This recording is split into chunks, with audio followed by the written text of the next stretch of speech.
résultat. Donc avant, après. Vous voyez, la machine, elle est vraiment super bien. Ça ponce et ça ramène le bois. C'est vraiment top. Alors, vous vous demandez sûrement pourquoi je suis pas allé jusqu'en haut. Parce qu'en fait, ben, du coup, toutes les solives, on va les cacher avec le placo. Et donc, du coup, j'avoue, je joue mon feignant, vu que dans tous les cas, ça sera caché par le plafond. Voilà. On a le plafond qui doit arriver à 10 cm en dessous là, vers ici. Donc bon, voilà. D'un, déjà, je peux pas y accéder avec la machine parce qu'elle est trop grosse. Et de deux, ben voilà, c'est gaspiller du temps pour pas grand-chose. Par contre, quoi qu'il arrive, tout sera traité par la suite. Que ce soit les solives, les planchers, les poutres, même les parties les plus sales. On mettra du produit pour protéger tout ça.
Bon, ben les amis, la suite des travaux va se passer sous lumière, parce que malgré le fait qu'il soit à peine 17h, c'est la grosse tempête ici.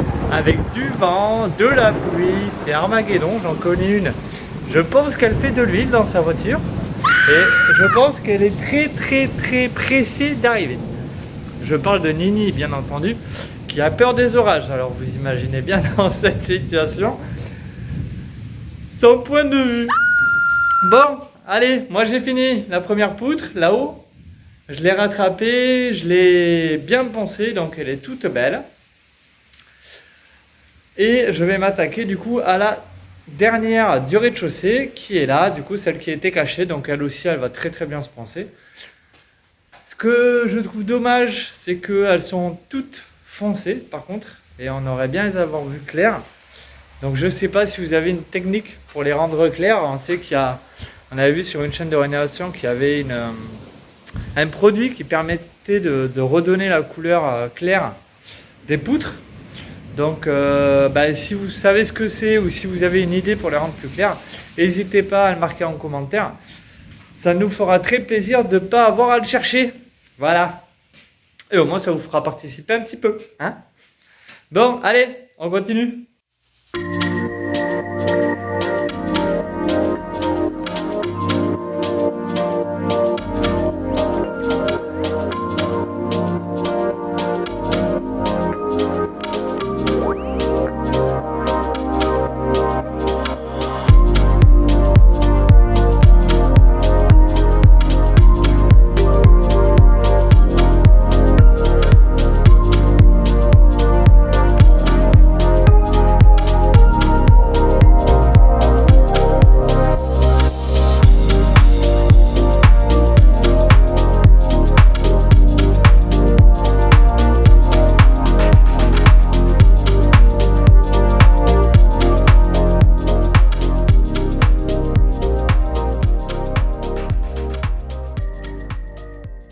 Je vous reprends quelques temps, les amis, parce qu'il y a Nini qui est arrivée. Et Nini qui est mort de rire parce que je viens de me planter dans mon discours. Mais ça, vous ne le saurez pas parce que je l'ai coupé. Bon, alors qu'est-ce que tu vas faire? Je vais poncer les galis. Oui. Enfin, poncer avec ça. C'est quoi? C'est une brosse métallique qui fait que ça va enlever tout la saleté de tous les galis. Et ça, il faut faire ça sur chaque gali. C'est ça. Donc, comme vous le voyez, on a fait un exemple sur 2. Je vous laisse deviner lequel c'est. Hein. Notez-le en commentaire si vous voulez trouver. Et voilà. Et voilà. Bref. Ben voilà, donc comme vous voyez, elle a du boulot. Hein. En tout cas, le mur en galet est magnifique. Une fois de plus, merci Marine. Et il sera encore plus beau après. Allez, go! C'est parti!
Coucou les amis, c'est reparti pour une après-midi de travaux. Donc aujourd'hui je finis la dernière poutre qu'il y a au-dessus de ma tête à poncer.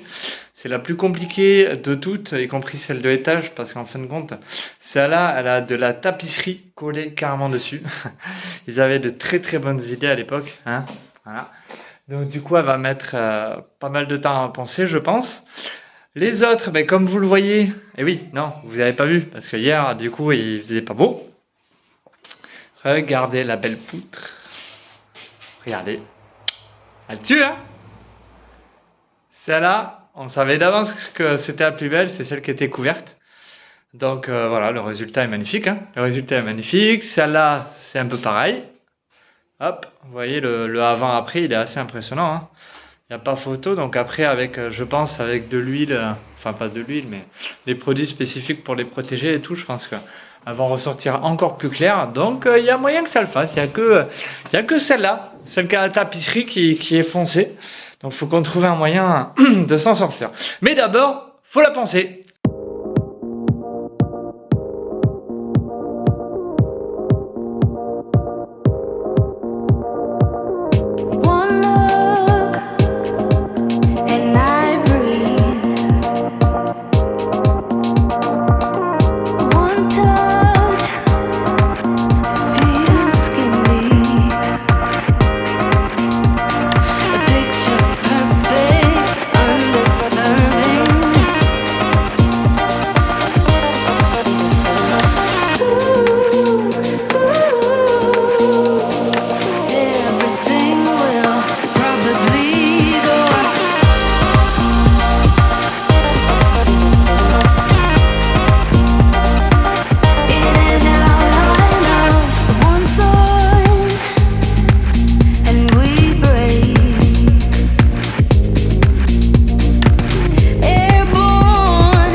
Bon, ben voilà les amis, Les 4 poutres sont terminées.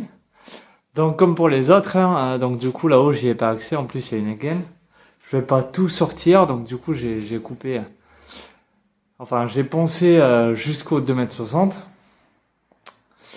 Mais voilà, vous voyez que le rendu de la poutre est beaucoup plus joli. Vous voyez le dessous est top, donc du coup il y aura des petits points de finition à faire, hein, comme ces petits trous. Voilà, qu'il faudra poncer, mais là ça sera plus à la main. Pareil dans les angles, sachant que dans les angles, bon, il y aura le mur qui cachera une partie, donc on le verra pas. Mais voilà, donc dans l'ensemble, je suis très content. On est très content. Les poutres sont très belles. Leur résultat est vraiment bien, même celle-là qui était pas mal abîmée. Je l'ai poncé avec le rabot, je l'ai rétréci un petit peu. Voilà. Bon, on voulait pas du parfait, de toute façon, parce que les poutres anciennes, ben, justement, elles sont belles dans leur jus. Mais voilà, elles sont belles au naturel, quoi, tout simplement. Et maintenant que c'est terminé au rez-de-chaussée, le ponçage des poutres à l'étage, on le fera plus tard. Je pense que là, j'ai eu ma dose en poussière et tout le tralala. Pour changer un petit peu, ben, on va finir du coup le fond de la cheminée. Donc le fond de la cheminée, c'est quoi? C'est ça, c'est l'emplacement en fait où ils mettaient les bûches. On va terminer ça, ça sera fait. Et après, on verra par la suite.